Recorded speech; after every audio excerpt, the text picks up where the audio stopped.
সুপ্রভাত বন্ধুরা, যে যেখানে থাকো ভালো থাকো, সুস্থ থাকো। এই দেখো সকাল সকাল পুজো দিতে বসে গেছি আমি।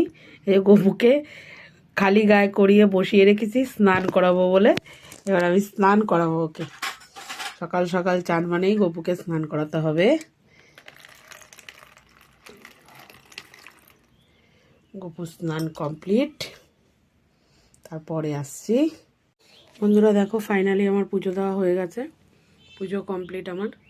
এখন একটু গাছে সাদা ফুল ফোটা শুরু করেছে, টগর ফুল ফোটা শুরু করেছে। এই কারণে আজ সিংহাসনে এখন টগর ফুল দিয়ে পুজো দিলাম। কটা পেয়েছি, পাওয়া যায় না ফুল একটা খুব একটা।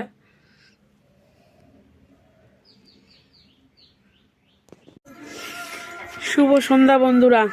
এই দেখুন, একটু চপ বানানো হয়েছে, চপ বানিয়েছে বান্ধবীর মা। চপটা একটু কালারটা বেশি লাল হয়ে গেছে। আমাদের এই মাসিমা চপ ভাজছে, মাসিমার বাড়িতে এই মাসিমা এই চপ ভাজছে। দেখুন চপের কালারটা দেখুন, দোকানের মতো না হলে চপটা হয়েছে।